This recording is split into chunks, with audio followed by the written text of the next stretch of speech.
Hello everyone, welcome back to my channel. Please subscribe my channel. The fairy tale, bathed in the soft golden light of television magic, had officially ended. The final chapter had been written in the stark, legal language of divorce papers. Theresa Nist and Gerry Turner, the couple who had found love in the sunset years of their lives on national television, had gone their separate ways. The public, who had wept joyous tears at their storybook wedding, accepted the news with a sigh of resigned understanding. Sometimes, even the most beautiful beginnings don't guarantee a happy ending. But recently, Theresa decided to add a startling new postscript to their story.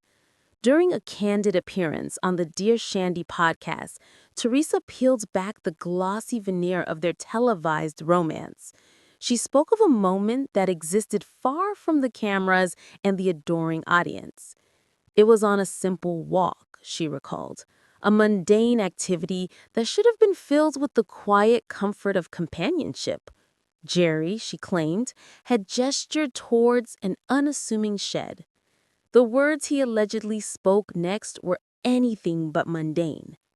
That's where I'm going to hide your body after I kill you and chop you up.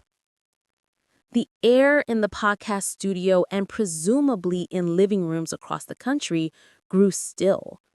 Theresa was quick to offer a rationalization, a cushion for the shocking statement. She insisted she didn't believe he genuinely wished her harm. Perhaps, she mused, it was a dark, clumsy joke. Maybe it was his subconscious, a Freudian slip revealing a deep-seated desire to be free from the relationship he had so publicly committed to. Yet the very act of recounting the story, of releasing those words into the world, gave them a weight that her subsequent explanations could not fully lift. When reached for comment, Gerry Turner's response was a stark contrast to Theresa's unsettling anecdote. He met the allegation not with anger, but with dismissive disbelief. He laughed. "That's preposterous," he stated. His reaction painted a picture of a man baffled by the absurdity of the claim, a man who had long since moved on. And indeed, he had moved on. Gerry had faced a health battle, emerging on the other side with a new lease on life and a new fiancé. He was building a new future, one that no longer included Theresa. The shed story, from his perspective, was a bizarre and baseless disruption from a past he had closed the door on. For the fans who had followed their journey, this new revelation was a jarring note in a symphony that had already concluded. It forced a reevaluation of the entire golden narrative. Were the cracks in the relationship more profound than anyone knew?